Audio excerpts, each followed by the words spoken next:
Assalamualaikum warahmatullahi wabarakatuh. Di sini saya Rautah dengan NIM 2014-50027 akan menghafal surah Al-Hujurat ayat 12 sampai dengan 13. A'udzubillahi minasyaitonirrajim. Bismillahirrahmanirrahim. Ya ayyuhalladzina amanu ijtanibu katsiran minadh-dhanni inna ba'dadh-dhanni ithmu wa la tajassasu wa la yaghtab ba'dukum ba'dan ay yuhibbu ahadukum ay ya'kula lahma akhihi maytan fakarihtumuhu wattaqullah innallaha tawwabur rahim.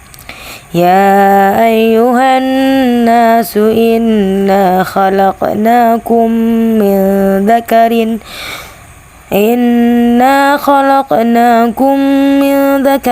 wa untha wa ja'alnakum syu'uban wa qabaila lita'arafu inna akramakum 'indallahi atqakum innallaha 'alimun khabir. Shadaqallahul azim. Setelah kita menghafal surat Al-Hujurat ayat 12 sampai 13, sekarang saya akan menerjemahkan perkata daripada surat ini. Ya ayyuhalladzina amanu, hai orang-orang yang beriman, ijtanibu, jauhilah, katiran, banyak, minadh-dhanni, daripada prasangka, inna ba'da, sesungguhnya sebagian, dhanni, prasangka, ithmu, dosa, wala tajassasu, dan janganlah mencari-cari kesalahan, wala yaghtab, dan janganlah kamu mengupat, ba'dukum, sebagian daripada kamu, ba'dan, sebagian, ayyuhibbu, apakah kamu suka, ahadukum, seorang kamu, ayyakula, memakan, lahma, daging, akhihi, saudaranya sendiri, maitan, mayat, bangkai, fakarihtumuhu, maka tidak masuklah kamu, wattaqullaha, dan bertakwalah kamu akan Allah, innallaha tawwabur rahim, dan Allah itu maha penerima taubat dan maha penyayang.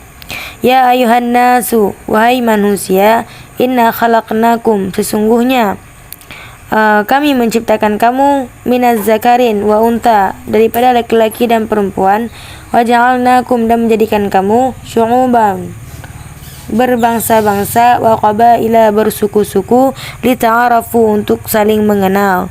Inna akramakum, sesungguhnya di antara kamu yang paling mulia, indallahi, di sisi Allah, atqakum, itu orang yang bertakwa. Innallaha alimun khabir, sesungguhnya Allah itu maha mengetahui dan maha teliti. Setelah saya menerjemahkan perkata daripada surah Al-Hujurat ayat 12 sampai dengan 13, sekarang kita akan menafsirkan daripada ayat ini, yang dimana pada ayat 12, hai orang-orang yang beriman, jauhilah kebanyakan dari prasangka, sesungguhnya sebagian prasangka itulah dosa. Nah, artinya menjerumuskan kepada dosa. Jenis prasangka itu cukup banyak, antara lain ialah berburuk sangka kepada orang mukmin yang selalu berbuat baik. Orang-orang mukmin yang selalu berbuat baik itu cukup banyak. Berbeda keadaannya dengan orang-orang fasik dari kalangan kaum muslimin. Maka tidak dosa bila kita berburuk sangka terhadapnya, menyangkut masalah keburukan yang tampak dari mereka. Dan janganlah kalian mencari-cari kesalahan orang lain. Lafaz tajassasu pada asalnya adalah tajassasu, lalu salah satu daripada huruf ta dibuang sehingga jadilah tajassasu. Artinya janganlah kalian mencari-cari aurat dan keaiban mereka dengan cara menyelidikinya. Dan janganlah sebagian kalian mengunjing sebagian yang lain. Artinya janganlah kamu mempergunjingkan dia dengan sesuatu yang tidak diakuinya, sekalipun hal itu benar ada padanya.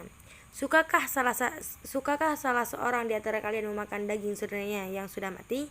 Lafaz maitan dapat pula dibaca mayitan. Maksudnya tentu saja hal ini tidak layak kita lakukan. Maka tentulah kalian merasa jijik kepadanya. Maksudnya mempergunjingkan orang semasa hidupnya sama artinya dengan memakan dagingnya sesudah ia mati.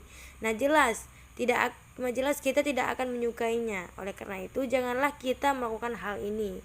Dan bertakwalah kepada Allah, yakni takut akan azab-azabnya Allah, Nah, bila kita hendak mempergunjingkan orang lain, maka dari itu bertaubatlah dari perbuatan-perbuatan mempergunjingkan orang. Sesungguhnya Allah itu Maha penerima taubat, yakni selalu menerima taubat orang yang bertaubat kepada Allah, karena Allah itu Maha penyayang kepada mereka yang bertaubat. Nah, kemudian pada surah Al-Hujurat ayat 13, hai manusia, sesungguhnya kami menciptakan kalian daripada seorang laki-laki dan seorang perempuan, yakni dari Adam dan Hawa, dan kami menjadikan kalian berbangsa-bangsa.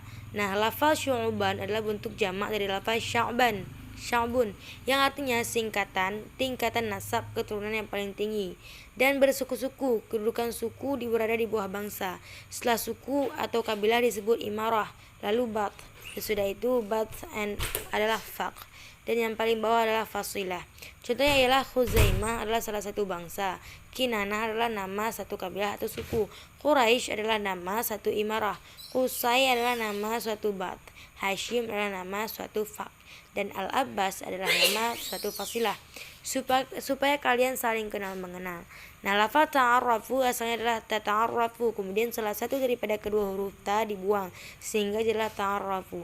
Maksudnya supaya sebagian dari kalian saling mengenal sebagian yang lain, bukan untuk saling membanggakan ketinggian nasab atau keturunan.